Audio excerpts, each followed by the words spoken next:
کہ حضرت صلی اللہ علیہ وسلم نے فرمایا کہ میرے گھر کی چھت کھول دی گئی۔ اس وقت میں مکے میں تھا۔ پھر جبرائیل علیہ السلام اترے اور انہوں نے میرا سینہ چاک کیا، پھر اسے زمزم کے پانی سے دھویا، پھر ایک سونے کا تشت لائے جو حکمت اور ایمان سے بھرا ہوا تھا، اس کو میرے سینے میں رکھ دیا، پھر سینے کو جوڑ دیا، پھر میرا ہاتھ پکڑا اور مجھے آسمان کی طرف لے کر چلے۔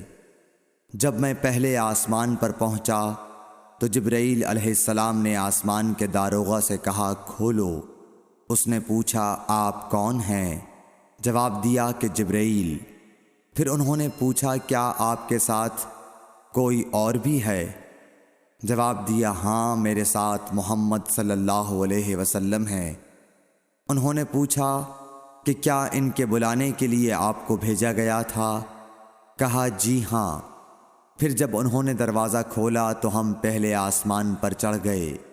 وہاں ہم نے ایک شخص کو بیٹھے ہوئے دیکھا۔ ان کے داہنی طرف کچھ لوگوں کے جھنڈ تھے اور کچھ جھنڈ بائیں طرف تھے۔ جب وہ اپنی داہنی طرف دیکھتے تو مسکراتے اور جب بائیں طرف نظر کرتے تو روتے۔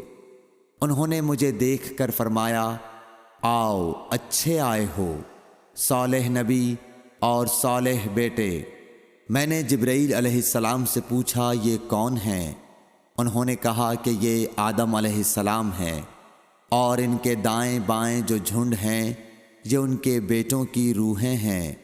جو جھنڈ دائیں طرف ہیں وہ جنتی ہیں، اور بائیں طرف کے جھنڈ دوزخی روحیں ہیں۔ اس لیے جب وہ اپنے دائیں طرف دیکھتے ہیں تو خوشی سے مسکراتے ہیں، اور جب بائیں طرف دیکھتے ہیں تو رنج سے روتے ہیں۔ پھر جبرائیل مجھے لے کر دوسرے آسمان تک پہنچے اور اس کے داروغہ سے کہا کہ کھولو۔ اس آسمان کے داروغہ نے بھی پہلے داروغہ کی طرح پوچھا، پھر کھول دیا۔ حضرت انس رضی اللہ تعالی عنہ نے کہا کہ ابو ذر نے ذکر کیا کہ آپ صلی اللہ علیہ وسلم یعنی نبی صلی اللہ علیہ وسلم نے آسمان پر آدم، ادریس، موسیٰ، عیسیٰ اور ابراہیم علیہ السلام کو موجود پایا، اور ابو ذر نے ہر ایک کا ٹھکانہ نہیں بیان کیا، البتہ اتنا بیان کیا کہ حضور صلی اللہ علیہ وسلم نے حضرت آدم کو پہلے آسمان پر پایا اور حضرت ابراہیم کو چھٹے آسمان پر۔ انس نے بیان کیا کہ جب جبرائیل علیہ السلام نبی کریم صلی اللہ علیہ وسلم کے ساتھ ادریس علیہ السلام پر گزرے تو انہوں نے فرمایا کہ آؤ اچھے آئے ہو، صالح نبی اور صالح بھائی۔ میں نے پوچھا یہ کون ہیں؟ جواب دیا کہ یہ ادریس علیہ السلام۔ پھر موسیٰ علیہ السلام تک پہنچا۔ انہوں نے فرمایا آؤ اچھے آئے ہو، صالح نبی اور صالح بھائی۔ میں نے پوچھا یہ کون ہیں؟ جبرائیل نے بتایا کہ یہ موسیٰ ہیں۔ پھر میں عیسیٰ علیہ السلام تک پہنچا۔ انہوں نے کہا آؤ اچھے آئے ہو، صالح نبی اور صالح بھائی۔ میں نے پوچھا یہ کون ہیں؟ جبرائیل علیہ السلام نے بتایا کہ یہ عیسیٰ ہیں۔ پھر میں ابراہیم علیہ السلام تک پہنچا۔ انہوں نے فرمایا آؤ اچھے آئے ہو، صالح نبی اور صالح بیٹے۔ میں نے پوچھا یہ کون ہیں؟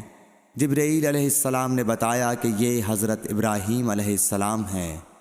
ابن شہاب نے کہا کہ مجھے ابو بکر بن حزم نے خبر دی کہ عبداللہ بن عباس اور ابو حبا الانصاری رضی اللہ عنہم کہا کرتے تھے کہ نبی کریم صلی اللہ علیہ وسلم نے فرمایا، پھر مجھے جبرائیل لے کر چڑھے۔ اب میں اس بلند مقام تک پہنچ گیا جہاں میں نے قلم کی آواز سنی جو لکھنے والے فرشتوں کے قلموں کی آواز تھی۔ ابن حزم نے اپنے شیخ سے اور انس بن مالک نے ابو ذر سے نقل کیا کہ نبی کریم صلی اللہ علیہ وسلم نے فرمایا، پس اللہ تعالیٰ نے میری امت پر 50 وقت کی نمازیں فرض کیں۔ میں یہ حکم لے کر واپس لوٹا۔ جب موسیٰ علیہ السلام تک پہنچا تو انہوں نے پوچھا کہ آپ کی امت پر اللہ نے کیا فرض کیا ہے؟ میں نے کہا کہ 50 وقت کی نمازیں فرض کی ہیں۔ انہوں نے فرمایا آپ واپس اپنے رب کی بارگاہ میں جائیے، کیونکہ آپ کی امت اتنی نمازوں کو ادا کرنے کی طاقت نہیں رکھتی ہے۔ میں واپس بارگاہ رب العزت میں گیا تو اللہ نے اس میں سے ایک حصہ کم کر دیا۔ پھر موسیٰ علیہ السلام کے پاس آیا اور کہا کہ ایک حصہ کم کر دیا گیا ہے۔ انہوں نے کہا کہ دوبارہ جائیے، کیونکہ آپ کی امت میں اس کی برداشت کی بھی طاقت نہیں ہے۔ پھر میں بارگاہ رب العزت میں حاضر ہوا، پھر ایک حصہ کم ہوا۔ جب موسیٰ کے پاس پہنچا تو انہوں نے فرمایا کہ اپنے رب کی بارگاہ میں پھر جائیے، کیونکہ آپ کی امت اس کو بھی برداشت نہ کر سکے گی۔ پھر میں بار بار آیا گیا، پس اللہ تعالیٰ نے فرمایا کہ یہ نمازیں عمل میں 5 ہیں اور ثواب میں 50 کے برابر ہیں، میری بات بدلی نہیں جاتی۔ اب میں موسیٰ کے پاس آیا تو انہوں نے پھر کہا کہ اپنے رب کے پاس جاؤ، لیکن میں نے کہا کہ مجھے اپنے رب سے شرم آتی ہے۔ پھر جبرائیل مجھے سدرۃ المنتہا تک لے گئے، جسے کئی طرح کے رنگوں نے ڈھانک رکھا تھا، جن کے متعلق مجھے معلوم نہیں ہوا کہ وہ کیا ہیں۔ اب کے بعد مجھے جنت میں لے جایا گیا۔ میں نے دیکھا کہ اس میں موتیوں کے ہار ہیں اور اس کی مٹی مشک کی ہے۔ صحیح بخاری حدیث نمبر 349۔